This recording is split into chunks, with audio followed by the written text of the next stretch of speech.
So today we're going to have a look at how is it that you can fix all your conflicts within the workspace. So the reason why this is quite important is that one, you're working with these people about 40 hours a week if you're working full time, 8 hours over 5 days. So that's quite a long time to spend with people. So it's quite important that you at least work amicably together. Also, how you resolve conflict is quite a common competency-based question for this reason. So this will be a twofold sort of video in that we'll be looking at how to actually resolve the conflict and the different steps you need to go through it, and how people will say, right, what kind of conflict have you been involved in and how do you fix it? So we're going to focus mostly on the 5 steps and the five stages of resolving a conflict and walking through each one. So the 5 steps will be one-on-one. So the person who you're having the conflict with, just sit down with them and go through everything and anything else with them. Taking it a step further is going to a supervisor. So if one-on-one isn't quite working, supervisor will be the next logical step. If that doesn't work, then you obviously take it to either the manager or the director level. Now this one is a little bit more complicated, and we'll go into that in a bit more detail in a few minutes. We would also be looking at head office and legal action. Obviously these are a lot more official and you need to take a lot of consideration before you start going in this direction. But before we even jump into all of that, we need to look at how is it that your response should be. So as a recruiter, whenever I've spoken with people generally fall into one of two broad categories: really loud or really quiet when it comes to conflict.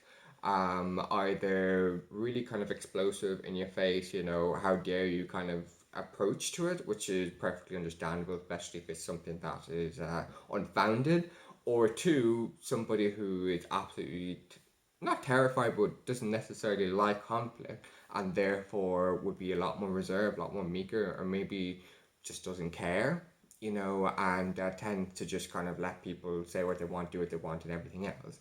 So your response, because it's in a professional setting, has to be between the two. You can't be too loud and you can't be too quiet. You have to be somewhere in between. So you need somebody you want to be calm and collected, firm but understanding. So it's a bit of a unicorn, as it were, and obviously people go chop and change between the polar opposites. But what you kind of do want is something in between. You want to be able to kind of be quite calm and sit down and say, right, what is it, that's going on, find a logical solution to it. Because what you obviously deserve is that you deserve to work in an environment without fear or anger. And that's one of the ways you can go about doing it, because often, and from working retail for quite a few years previously, if you're calm, people tend to calm down with you. Whereas if you react with aggression, they tend to bite onto that and become more aggressive. Or if you're meek and quiet, they tend to think, no confrontation here, I can keep steamrolling ahead. Where if you're calm but firm, you're able to kind of set those boundaries, and it's a lot easier to mitigate the conflict. So those are the kind of questions, or those are the kind of attributes that you want to have throughout the whole process. So you want to be able to be calm, cool, and collected, essentially. So the first thing we're going to look at now is one-on-one.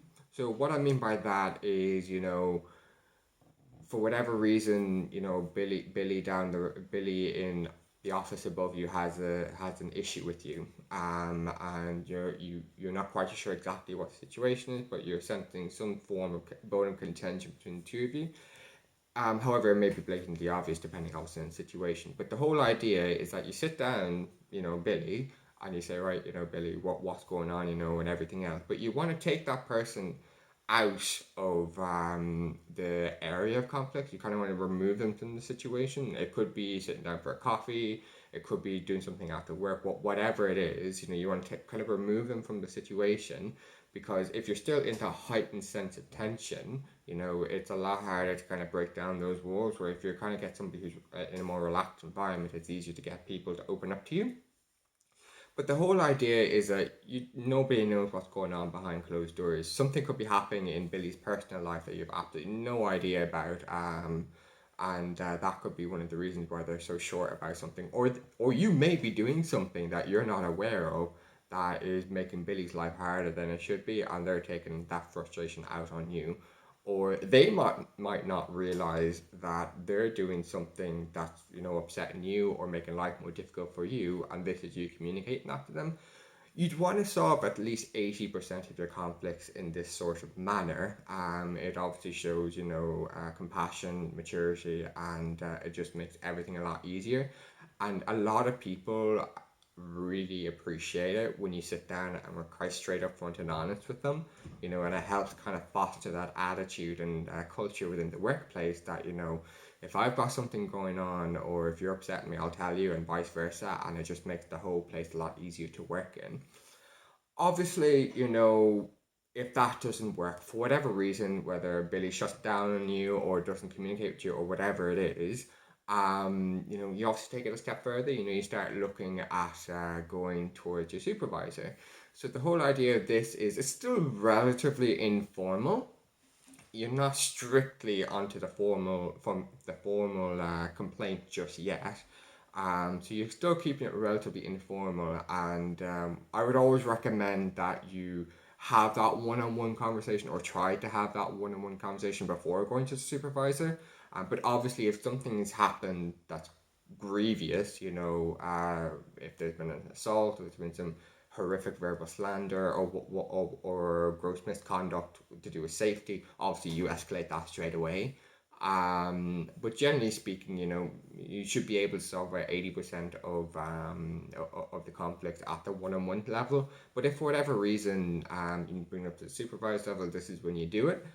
Um, so just don't be afraid to ask for help. I've been guilty of this a few times where things have happened between me and other colleagues in the past, and I was too shy. Essentially, I know you may not necessarily be that, but I was too shy to kind of go to my manager, or too proud to kind of go to my manager and say, hey, I've tried sorting this out, but it's not quite working for me. I do it now in a heartbeat because I just know it cuts so much of the stress out. So just don't be afraid to go ask for help if you need it. There's absolutely no shame in doing that. In fact, you might, instead of it developing into this big, massive, toxic mess, you might be able to nip it in the bud and say, right, we need to kind of lay expectations and boundaries and understanding, and make your workplace easier to work in. But you also don't want to make sure it becomes a he said, she said kind of scenario. You want to kind of go with concrete evidence. Say, right, X, Y, and Z has happened, and because of X, Y, and Z, A, B, and C have also happened, and be able to explain, what steps you have taken in order to mitigate it at this point. Um, if that doesn't work, you know, that's when you need to start escalating it to your manager or your director. In some smaller companies, there may not be a supervisor, so you may have to go straight to the manager, and you kind of amalgamate what I've just said with the supervisor with the manager. But if you do have a separate, do treat them separately, because once you go to the manager level, it is becoming a lot more formal and a lot more serious. You potentially, you or this person, depending on the specific situation, could be disciplined. And that could lead to a dismissal, could lead to a time off work, or could demotion, or what have you. So it can be quite a serious step to take in this situation. Because it's more formal, you absolutely have to have concrete evidence. On this date this happened, on this date that happened, and go through exactly what was said and done. You also will want to have the backup of your supervisor.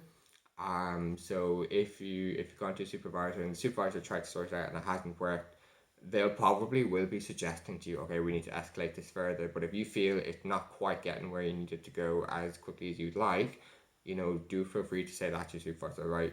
I'd like to escalate this further. This is becoming too dangerous or too uncomfortable or what have you.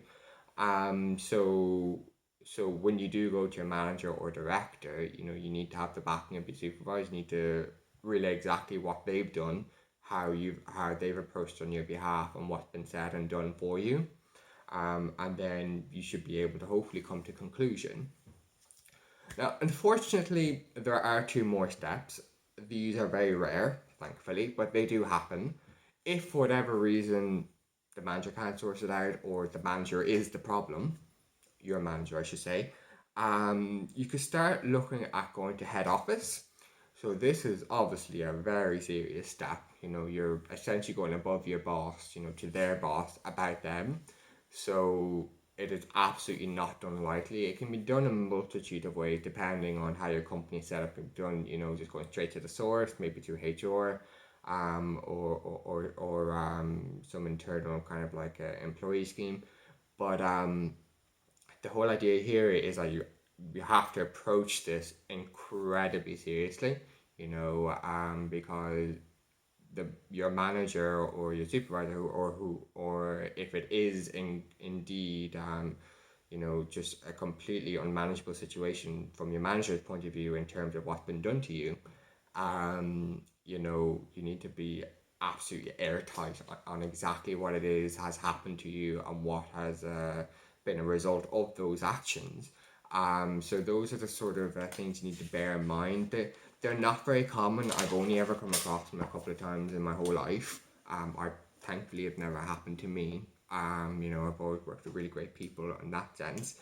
But you just have to be absolutely serious about this and give it some serious thought. Do not do something like this frivolously. There is a fifth action you can take. It can be taken really at any stage, but I would recommend going through the other four stages first before pursuing this, and that is legal action. I shouldn't have to say this, but this is obviously incredibly serious, and I'm also not a lawyer or a solicitor, and I am absolutely not, offering legal advice in any shape or form. I'm just saying that this is an option for you to potentially look at given your own specific situation, potentially. Um, Obviously, you'll need to seek legal advice, to see if this is even an avenue that you can take. So it's obviously horrifically serious, but one thing that I would always recommend, and I've spoken to a few people about this, is if it's been done to you, it's probably been done to someone else. So if there is kind of this apathic attitude where you just say, right, sod it, I'll just leave or whatever, do keep in mind that there are other people in that company and maybe it's been happening to them, they haven't been able to say anything. So obviously completely dependent on your situation and everything else, and thankfully it doesn't happen that often, and hopefully it won't happen to you. But if you do find yourself in that situation, the only recommendation I can take is just get legal advice, see what your rights are for your specific country, and see what it is that you can do within the legal system. Um, but yeah, that is it for today. So those are the five different steps you can take to resolve your conflict, from fairly simple sitting down for a cup of coffee with your colleague, make sure everything's all right, up to taking it to legal matters and taking it way up. Yeah, that is it for today. And if you just like and just subscribe, that'd be fantastic. I'm always open to listening to what it is that you want to hear about. So feel free to drop in the comments. If there's some specific things you want me to touch on. I've got plenty more material, so chances are I probably will be covering it, but I may shift around priority depending what people are saying. But listen, thanks a million for your time and take care.